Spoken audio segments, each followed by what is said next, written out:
I am back again, doing more videos again, doing that daily 4 reviews in the day schedule. And today, I am doing a review on the Neca Ultimate Fugitive Predator reissue. Now, here he is. Now, let's move him up to the side. Let's make let me fall. He's fall. And then let's look at the box. Here's the front, side, the other side, the top, at the bottom, the back, with the summary of the film itself.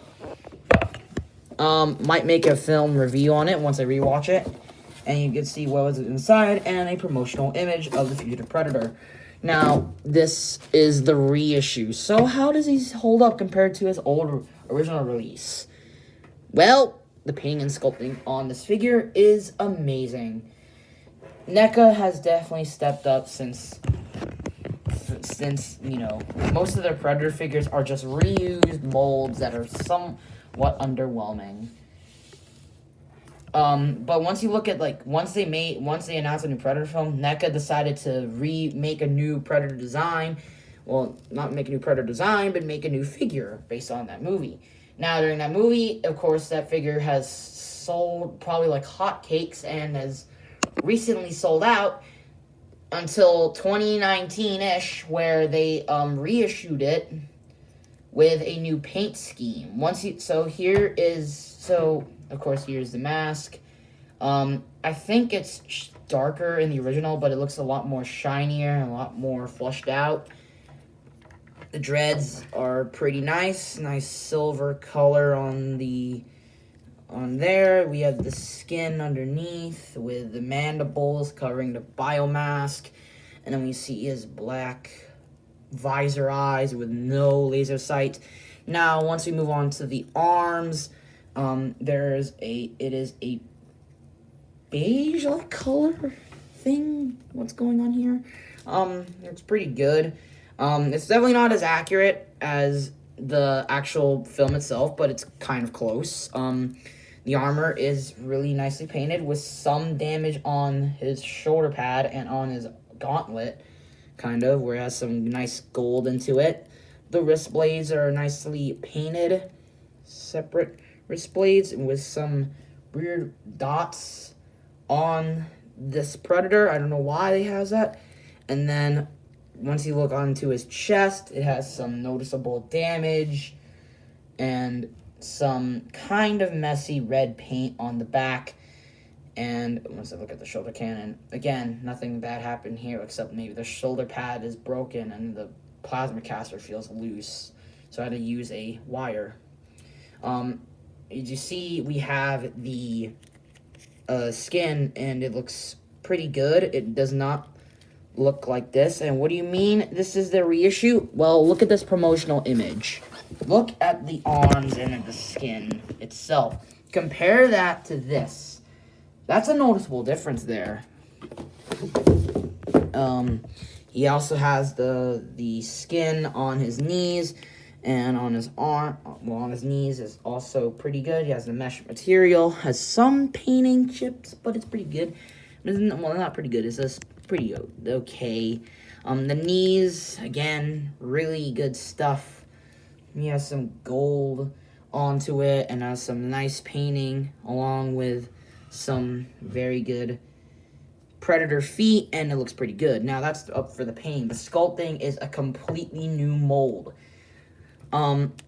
Since this is not your usual Jungle Hunter, City Hunter stuff, it's not gonna be a reissue. It's not a mold. It's complete. It's not a reuse of that mold or a repaint of that mold. It's an actually different mold. So as you see, again, very different in terms of articulation, armor, and sculpt itself. Now let's move on to the articulation. Well, let's go move on to accessories.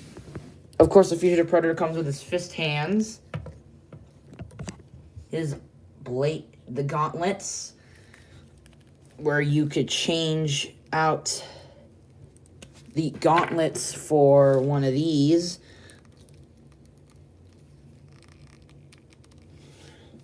Just give me a minute.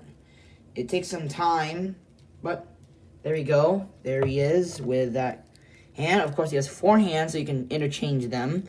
And same with the gauntlets. So you look like you want to have him in the movie where you only had 1 gauntlet. That's fine.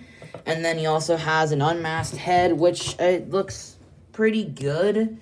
It has, whenever I put this on him, it looks so awkward. Like, his neck is so short that I think the way I have to do it is like this. So, slightly loose. Not exactly secure, but as you see what I mean, look at his neck. His neck feels so big for some reason. Well, not so big, but for so small. Which is really odd for him, for this mold. Now, moving on to articulation.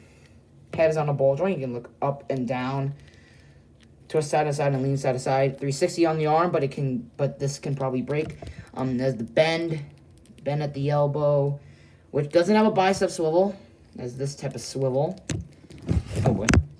He also has the hinge joints at the hands and the 360 at the hands. More articulation at the waist itself, so that's pretty good.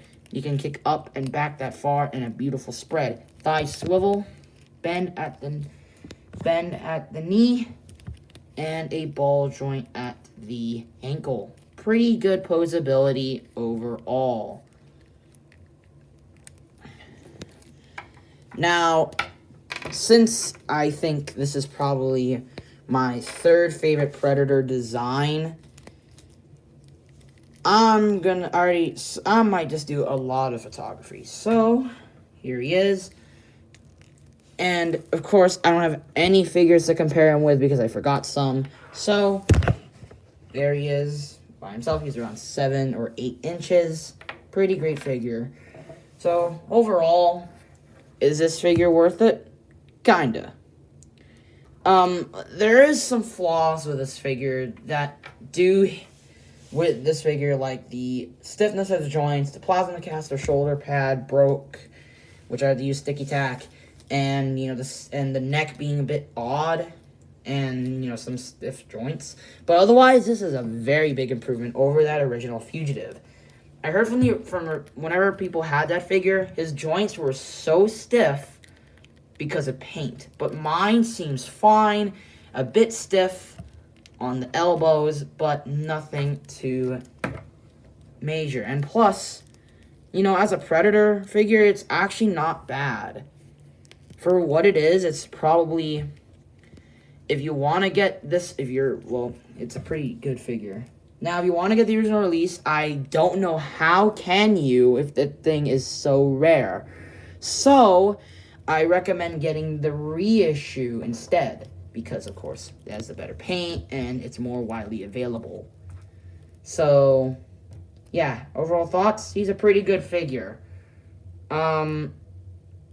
Favorite Predator would probably have to be Alpha, so, from the Neca, from the Predator lineup, these probably this might be my 2nd or 3rd favorite Ultimate Predator or Neca Predator in general. So, thank you for watching. Like, subscribe, hit the bell. Discord server will be linked in the description below, along with where you could get this guy. I hope Big Red Toy Store still has it. And I'll see you guys next time with my review on the NECA Part 3 Jason Voorhees. Alright, till then, see you all next time. Bye-bye.